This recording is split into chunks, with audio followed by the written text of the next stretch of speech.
Sejarah desain komunikasi visual. Manusia dilahirkan sebagai komunikator grafis. Komunikasi grafis merupakan salah satu bagian yang paling natural atau alami dalam informasi komunikasi, seperti halnya kita berbicara atau berjalan, yang tentunya melalui proses pembelajaran dan adaptasi. Sebagai contoh, seorang anak balita yang sedang menggoreskan pensil atau pastel di kertas. Dari sekedar coretan yang tidak berbentuk, lama-kelamaan menjadi mirip sesuatu, entah berupa gambar sosok orang, binatang, bunga, atau sesuatu yang lain. Kemudian seiring bertambahnya usia, manusia akan semakin dapat mengorganisir dan kemudian membentuk sesuatu hal yang lebih dapat dimengerti oleh orang lain. Maka dari sinilah diketahui bahwa seorang manusia sudah menjadi komunikator grafis, yang kemudian apabila dikembangkan akan menjadi suatu bentuk komunikasi yang lebih kompleks lagi yang sering disebut dengan desain grafis. Sejarah desain komunikasi visual. Zaman prasejarah. Desain grafis sebagai komunikasi visual melalui gambar telah dikenal sejak zaman prasejarah. Desain grafis hampir setua peradaban manusia. Hal ini dapat dilihat pada zaman Paleolitikum di Gua Laux, Prancis Selatan, telah ditemukan gambar-gambar binatang dari manusia prasejarah. Goresan pada dinding tersebut memang bukan dibuat untuk tujuan seni atau keindahan, tetapi hanyalah sebagai komunikasi visual untuk tujuan ritual dan praktis demi kelangsungan hidup mereka. Bangsa Mesir. Bangsa Mesir termasuk salah satu di antara masyarakat yang pertama kali menciptakan bentuk tulisan menggunakan gambar-gambar. Gambar tulisan tersebut yang dikenal sebagai hieroglif. Bangsa Mesir menggunakan gambar-gambar tersebut untuk menceritakan peristiwa besar yang terjadi pada masa itu, yang biasanya digoreskan pada dinding piramid.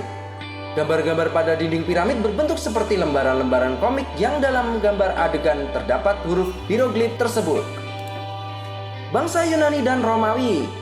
Bangsa Yunani dan Romawi mengembangkan sistem komunikasi yang disebut tulisan. Mereka mengembangkan abjad dan menciptakan buku-buku dalam bentuk gulungan.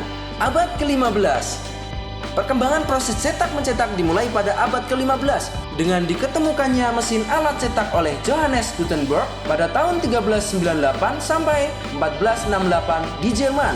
Johannes Gutenberg merupakan inspirator yang luar biasa bagi perkembangan seni menyusun huruf atau sering sebut tipografi dan seni ilustrasi untuk menghiasi sampul dan halaman buku.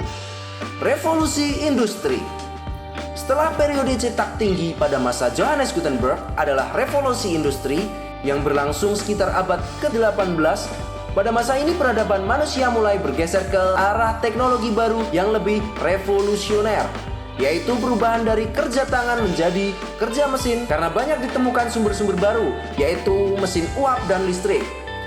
Masa Perang Dunia. Pecahnya Perang Dunia merupakan muara dari konflik kepentingan masyarakat dari masa revolusi industri.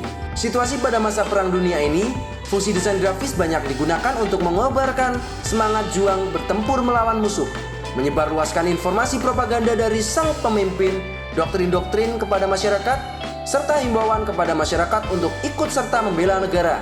Salah satu contoh propaganda yang berhasil adalah poster karya James Montgomery Flagg, yang menjadikan dirinya sendiri sebagai model dalam poster, memakai pakaian khas yang biasanya dipakai oleh Presiden Abraham Lincoln sebagai simbol kegigihan perjuangan melawan kebudakan untuk mendapatkan simpati publik, serta memakai topi dengan simbol bendera Amerika dalam posisi berdiri sambil tangannya menunjuk ke arah pembaca dengan headline yang berbunyi "I want for us US Army" sebagai seruan dan himbauan kepada pemuda-pemuda Amerika Serikat. Dan ternyata strategi dengan simbol-simbol kebangsaan ini mampu merekrut para pemuda untuk ikut ambil bagian dalam program bela negara di Amerika Serikat pada saat berkecamuk Perang Dunia I.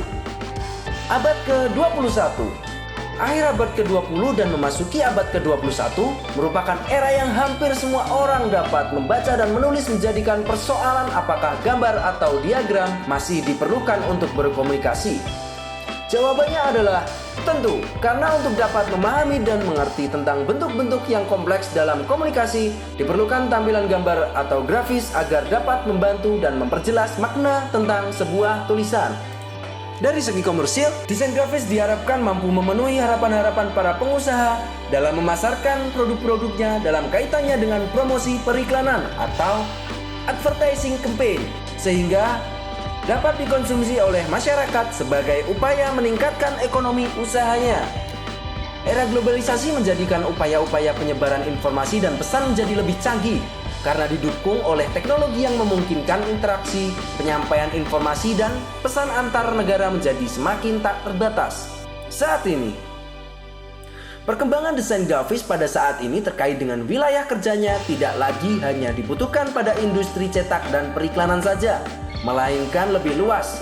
Berbagai bidang yang membutuhkan kerja desain grafis antara lain advertising, web design, movie production, game design, printing industry, editorial design, book design, information design, branding company, type design.